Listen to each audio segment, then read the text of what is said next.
Bila shaka wewe ni miongoni mwa watu ambao wamewahi kusikia, tena si mara moja, ni mara nyingi, kuhusu Marekani kama ngome ya demokrasia duniani, taifa lenye uhuru wa kujieleza, haki za binadamu pamoja na utawala wa sheria. Pengine umeshuhudia kwenye runinga, inawezekana umeangalia kwenye mitandao au hata kupitia kauli za viongozi wake, jinsi wanavyotoa ripoti kuhusu haki pamoja na uhuru nchini Marekani. Lakini unafahamu uhalisia mambo yanapobadilika ndani ya mipaka yao wenyewe? Marekani ni taifa ambalo kimsingi limejitambulisha kama ngome ya demokrasia na uhuru wa raia. Kwa hivi sasa wanatuonesha sura tofauti kabisa katika eneo zima la usimamizi wa sheria. Sura ambayo kwa hivi sasa imezua maswali mengi kuhusu haki, uhuru wa kujieleza pamoja na matumizi ya nguvu za kijeshi dhidi ya raia wake. Katika siku za hivi karibuni jijini Los Angeles kumekuwa ni kitovu cha sintofahamu baada ya maandamano ya kupinga ukamataji wa wahamiaji kuibua sura ambayo huwezi ukaielezea kwamba taifa hili ndilo taifa ambalo linatajwa ni taifa la kidemokrasia. Usiku unapoingia nchini Marekani katika jiji la Los Angeles, maandamano yanageuka kuwa vurugu na mamlaka zinaanza kutumia nguvu, wakiweka amri ya kutotoka nje na kuanzisha msako wa kuwakamata kwa wingi waandamanaji.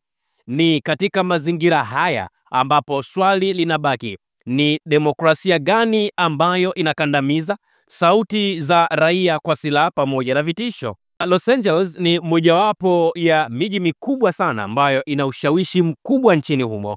Hali ya taharuki imeenea baada ya maandamano ya kupinga ukamataji wa wahamiaji, ambapo kwa hivi sasa wameanza kuwa na makabiliano kati ya jeshi la polisi, vyombo vya dola pamoja na raia wa pale nchini Marekani.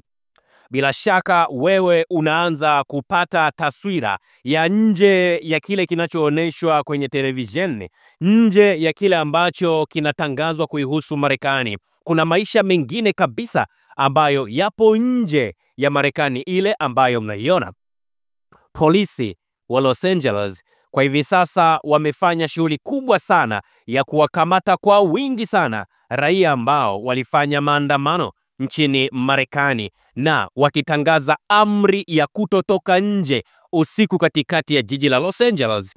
Viongozi wa jiji la Los Angeles wameendelea kuweka amri ya kutotoka nje hadi leo asubuhi ya tarehe 11 mwezi wa 6 mwaka 2025, huku maafisa wa serikali za mitaa wakiwemo jeshi la polisi na vyombo vingine vya dola wakijitahidi kudhibiti maandamano ambayo rais wa Marekani Bwana Donald Trump amesema ni uvamizi wa adui wa kigeni.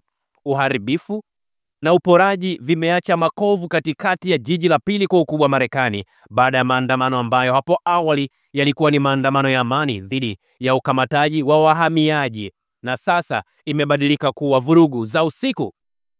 Kauli ambayo ilizungumzwa na Mayor Karen Bass kwa waandishi wa habari Jumanne usiku, alisema namnukuu, "Nimetangaza hali ya dharura ya mtaa na kutoa amri ya kutotoka nje katikati ya jiji la Los Angeles ili kuzuia uharibifu pamoja na uporaji."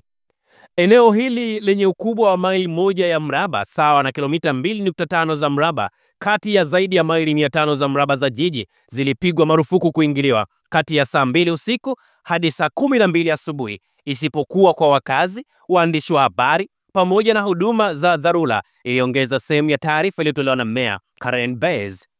Polisi wakaanza kuwakamata waandamanaji. Baadaye polisi walisema kuwa wameanza kukamata kwa wingi waandamanaji ambao wamekaidi amri ya kutotoka nje. Makundi kadhaa bado yalikuwa yakijikusanya kwenye mtaa wa kwanza kati ya mtaa wa Spring pamoja na Alameda. Polisi wa Los Angeles waliandika kupitia katika ukurasa wa X zamani Twitter, wakisema makundi hayo yanashughulikiwa na kukamatwa kwa wingi kunatekelezwa. Amri kutoka nje bado iko pale pale. Mwandamaji mmoja alizungumza na vyombo vya habari akisema chanzo cha ghasia ni ukamataji wa wahamiaji katika jiji lenye idadi kubwa ya wakazi wenye asili ya kigeni pamoja na Wahispania, akisema namnukuu, "Nadhani wanatekeleza amri ya kutotoka nje kwa sababu za usalama, lakini siamini kwamba maandamano ya amani ndio tatizo. Ni kile kinachotokea upande wa pili ambacho kinasababisha vurugu. Maandamano madogo ya amani kwa kiasi kikubwa, lakini yalichafuliwa na vitendo vya vurugu ambavyo vinachukua vichwa vya habari jijini Los Angeles kuanzia Ijumaa kufuatia hasira kuongezeka kwa waandamanaji ambao wanapinga kufukuzwa kwa raia wasiokuwa Marekani nchini Marekani. Katika kilele chake, watu wachache maelfu waliingia mitaani, lakini makundi madogo yalitumia giza kuficha vitendo vyao. Wakaanza kuchoma moto, kuchora maandishi ya matusi pamoja na kuvunja madirisha. Maeneo kama 23 ya biashara yalivunjwa, zaidi ya watu 500 wakakamatwa. Polisi walizungumza Jumatatu usiku kwamba biashara 23 zilivunjwa na kuporwa, huku watu zaidi ya 500 wakikamatwa katika siku za hivi karibuni.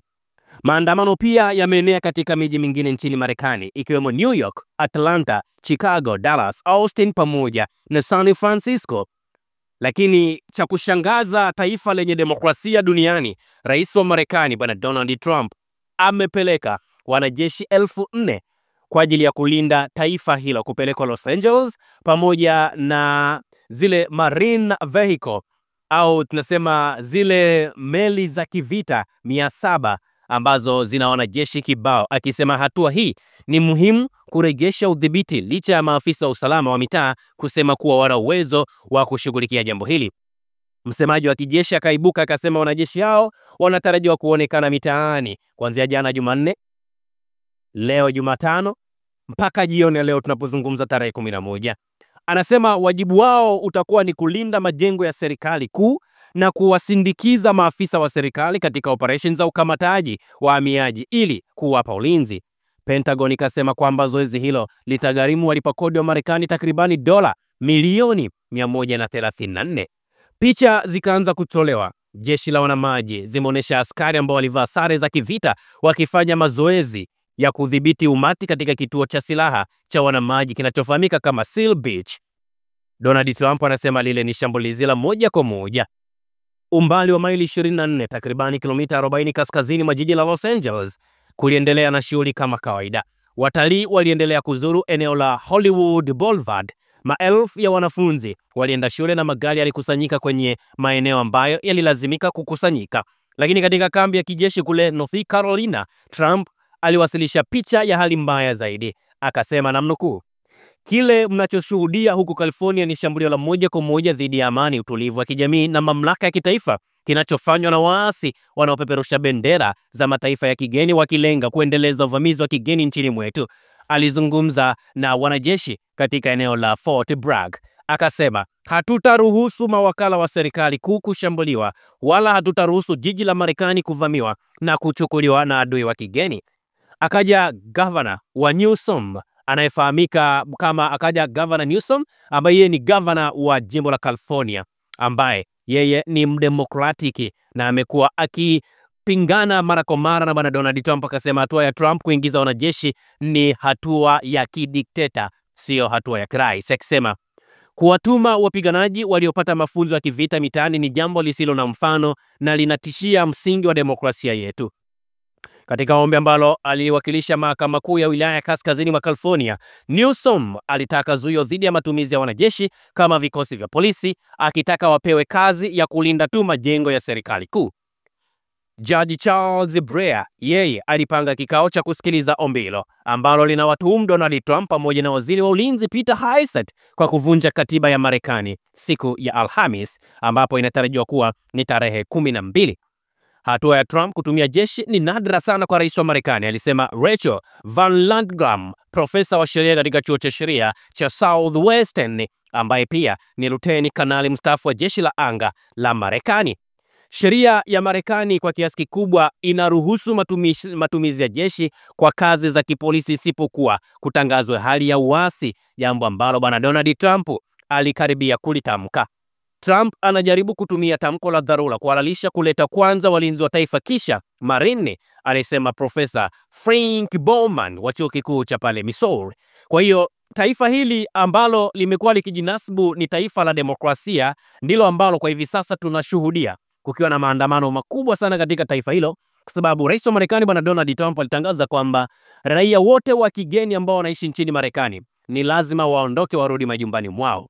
Sasa anachokutana nacho ni kile ambacho tunasema nje ya kile ambacho tumekuwa tukikiona mara kwa mara kuihusu Marekani. Ndio hivyo, maandamano, polisi kutumia nguvu, ukamataji ambao haufuati sheria, pamoja na mambo mengine. Nikasema labda tujifikirishe wote kwa pamoja, tufikiri wote kwa pamoja. Je, kinachoendelea nchini Marekani labda ni mara ya kwanza kutokea katika mataifa ya Ulaya Magharibi pamoja na mataifa yale ambayo yanajifanya yenyewe ni mataifa ya kidemokrasia? Nikagundua hasha, ni hapana. Nitawarudisha pale Ufaransa. Kulikuwa kuna maandamano fulani yalifahamika kama Yellow Vest, yalifanyika 2018 na 20. Yalikuwa ni maandamano yaliyokuwa yanapinga ongezeko la bei ya mafuta na gharama za maisha ambayo yalivuta watu kutoka matabaka mbalimbali. Polisi wakatumia nguvu kubwa, ikiwa ni pamoja na mabomu ya machozi pamoja na risasi za mpira. Mamia walijeruhiwa vibaya. Baadaye serikali ikakosolewa vibaya mno kwa kutumia nguvu kupita kiasi. Nikasema labda twende Mashariki ya Kati, Iran. Baada ya serikali ya Iran kupandisha bei ya mafuta, maandamano ya ghafla yalizuka kote nchini. Jeshi la Mapinduzi la Iran, linafahamika kama Revolutionary Guard, lilipewa amri ya kuyazima kwa nguvu. Shirika la Amnesty International likasema zaidi ya watu 300 waliuawa ndani ya siku chache, na serikali ilizuia mitandao ya kijamii na internet kuzuia kusambaa kwa taarifa hizi. Tukienda kule Myanmar, mapinduzi ya kijeshi pamoja na maandamano mwaka 2021. Baada ya jeshi kupindua serikali ya kiraia, raia waliandamana kote nchini. Jeshi likajaribu kutumia risasi za moto, kukamata kwa wingi watu, mateso ya waziwazi, maelfu ya watu waliuawa, wengine kufungwa, huku serikali ikijitetea kuwa itahakikisha usalama pamoja na utulivu. 2021 barani Afrika Kusini, enzi za apartheid, wakati wa utawala wa ubaguzi wa rangi, maandamano yalijibiwa kwa risasi na kukamatwa kwa maelfu. Hata katika miaka ya hivi karibuni tumeona maandamano dhidi ya ukosefu wa huduma, ubaguzi wa kiuchumi yamekuwa yakikabiliwa na nguvu za kijeshi kama ambavyo ilishuhudiwa kwenye zile ghasia za mwaka 2021. Twendeni kule Hong Kong, China, na wenyewe 2019 2020. Hawa wenyewe walipingwa kupelekwa kwa raia Hong Kong kushtakiwa China bara. Serikali ilijibu kwa kuweka sheria kali ya usalama wa taifa na kutumia nguvu kubwa za polisi. Lakini nikasema hiki ambacho kinaendelea nchini Marekani inawezekana ni wanaonja ile dhambi ambayo waliifanya kule Libya. Ni kweli, ndio. Libya ni mfano mwingine wa taifa kubwa ambalo limeandika historia katika matukio ambayo yanafanana na yale ambayo yanatokea kule nchini Marekani. Kwa nini nasema hivi? Mnamo Februari mwaka 2011, kufuatia wimbi la mapinduzi ya Kiarabu lilifahamika kama Arab Spring, raia wa Libya walianza maandamano ya kupinga utawala wa muda mrefu wa Kanali Muammar Gaddafi aliyekuwa ameliongoza taifa hilo kwa muda wa miaka 42. Marekani walihusika kwa 100% kutengeneza hayo mapinduzi pale Libya. Matumizi ya nguvu kubwa ya dola dhidi ya waandamanaji. Gaddafi alijibu maandamano hayo kwa kutumia jeshi, ndege za kivita na silaha nzito dhidi ya raia wake.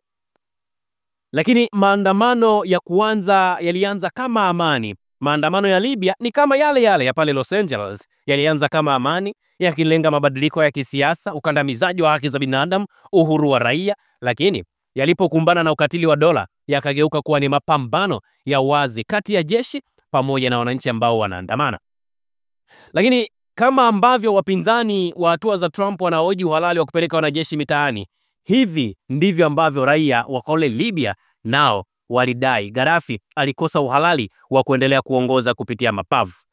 Kwa hiyo Libya ilizama katika vita vya wenyewe kwa wenyewe, serikali ilivunjika na taifa liligawanyika kati ya vikundi vyenye silaha na vilivyokuwa vinahitaji madaraka. Marekani kwa sasa bado wanaonekana wana taasisi ambazo zinaweza kuzuia taifa kuingia kabisa katika machafuko kama mahakama, wabunge pamoja na uhuru wa vyombo vya habari. Lakini tunasema siku zote mwiba huwa unaingilia pale ulipotokea. Kinachotokea hivi sasa nchini Marekani, pengine yumkini watu wengi wanajiuliza, hivi hata Marekani inaweza ikawezekana? Mimi na wewe tukae tujiulize, hata Marekani inaweza ikawezekana? Kwa sababu wao wameiaminisha dunia tangu tunazaliwa, tunafikia, tumekuwa na ndevu, tumekuwa na wajukuu, tunaambiwa hilo ni taifa ambalo linafuata misingi ya kidemokrasia. Na hata wakiona kuna taifa fulani raia wake wanaandamana na wanapingwa kuandamana, huwa ni wa kwanza kutoa matamko. Awamu hii wao ndio wanaoumia, na pengine watajua sasa, wataanza kufeel yale maumivu ambayo mataifa mbalimbali duniani huwa yanaandamanishwa na Marekani, na matokeo yake huwa ni uharibifu wa miundombinu, vifo vya raia, kukosekana kwa uhuru, lakini pia matumizi ya rasilimali ambayo hayana msingi, kutumika kwa fedha nyingi ambazo hazina msingi, pamoja na mambo mengine.